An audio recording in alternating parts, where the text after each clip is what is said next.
Welcome back to ALPB Roundup. I'm Ryan. I'm here with the full update from 6 games last night around the Atlantic League. Let's hop right into it with that battle at the top of the standings between division leaders Gastonia and Southern Maryland, the rubber match of their 3-game set. Both teams still lead their divisions with 14-3 records, but they've traded shutouts so far, so let's see what Game 3 had in store. The Honey Hunters put Marcus Walden on the bump against the Blue Crabs' Eddie Butler. Now, Jack Reinheimer, he would put the Honey Hunters on the board in the first with an RBI triple, scoring Johnny Davis. Reinheimer would also come in to score, and it would be a 2-0 Honey Hunters lead early. Southern Maryland would get one back in the 5th inning on an Austin Ray RBI double, scoring Braxton Lee. Both starters lasted 6 innings, Butler allowing 2 runs on 7 hits, striking out 5, while Walden allowed 1 run on 3 hits, striking out 6, neither starter issuing a walk, by the way. Very watchable game. The biggest difference would be bullpens. The Blue Crabs bullpen was as nasty as ever. Dalton Geeky, Endries Persino, and Matt Latos threw 3 perfect innings. Both Geeky and Latos struck out the side. On the other end, Gastonia's Sam Bordner allowed 3 runs in the 8th. A David Harris 2-run single put the Blue Crabs ahead for the win. Southern Maryland takes this one 4-2. At 15-3, the Blue Crabs lead the North by 7.5 games. Their bullpen now is a 3.14 ERA, good for a 134 ERA plus. Geeky, Persino, and Latos now have a 184 ERA. That's good for a 161 ERA plus in the season.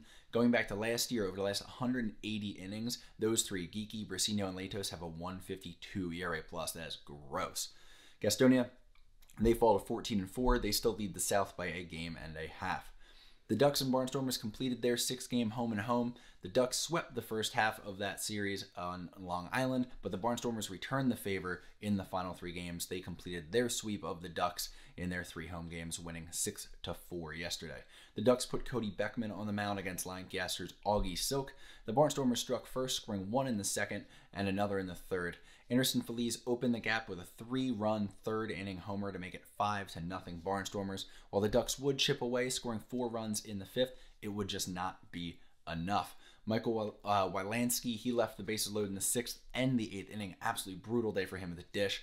The Barnstormers, they would add an insurance run, and Scott Schumann slammed the door for his 4th save of the season. So he still has not allowed a run on the season. A fastball sitting mid to high 90s with his slider mixing in well around the same velo, so that's a nasty at-bat.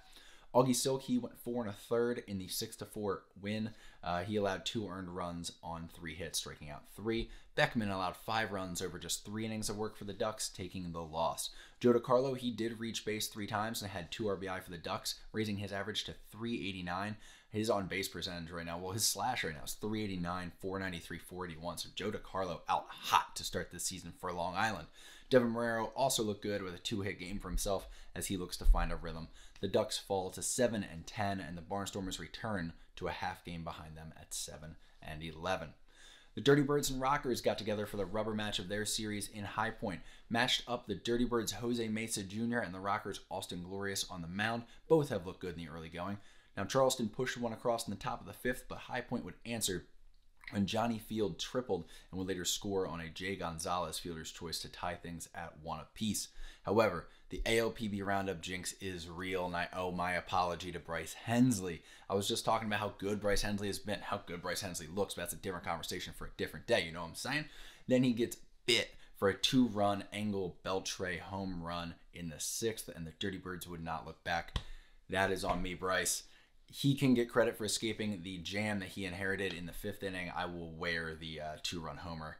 That's on ALPB Roundup. ALPB Roundup's ERA right now is like 45 thanks to the jinx. Charleston goes on to win this one 6-2. Jose Mesa Jr. improves to 4-0 on the season, looking great early. He went 5 innings, allowing just 1 run on 3 hits. Glorious looked good as well, 4 2/3, allowing no earned runs and 4 hits. I mean, you like to see him go 5, but hey, it's a good outing. He did get in a jam there, which Bryce Hensley did work him out of before the jinx, obviously.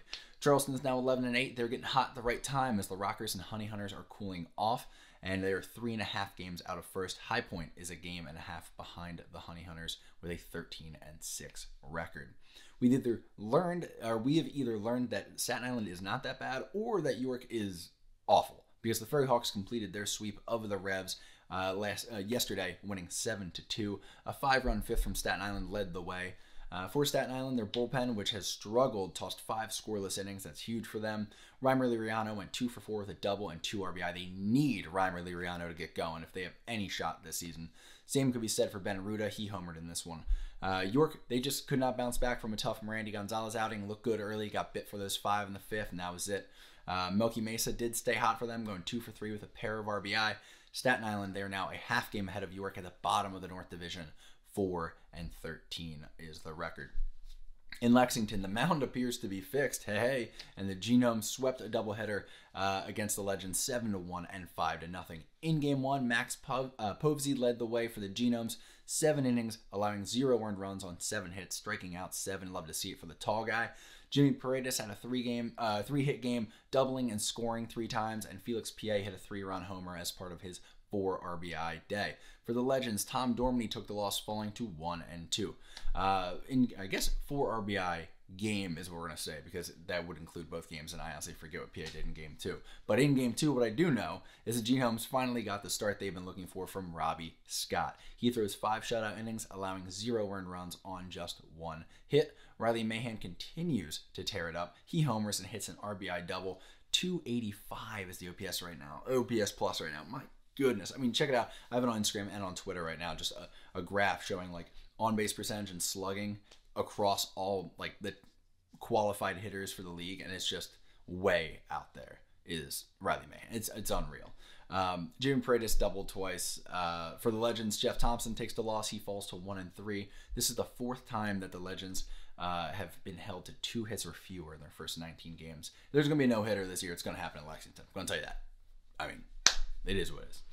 They're going to either put up 19 runs or they're going to not get on base much, apparently. So it's definitely a situation like Staten that they got to get straightened out, but they have a chance to do so here. Looking ahead, York and Lancaster return to their rivalry after Lancaster swept the first series of the season. Charleston faces off with those dangerous Blue Crabs. The Rockers and Ducks look to turn things around on Long Island. The FerryHawks win streak will be tested with a very difficult series against Gastonia, who has swept them once already this season. And the Genomes and Legends will continue this long series, completing Tuesday's game tonight before their regularly scheduled game, and then playing 2 more this weekend. That will be a 6-game series by the time it's over. So, look, I mean, they could bounce back from a rough start, but the Legends need to get things going in the right direction. They need to do it quickly because things could get away from them fast in that South Division. Other than that, I got nothing for you. I'm Ryan from AOPB Roundup. Y'all check out some baseball tonight. Have yourself a day. We're almost to the weekend right now, so enjoy it. Watch some baseball, eat some hot dogs, drink too many beers, have a day of it. Check us out on Instagram, check us out on Twitter. Have a good one.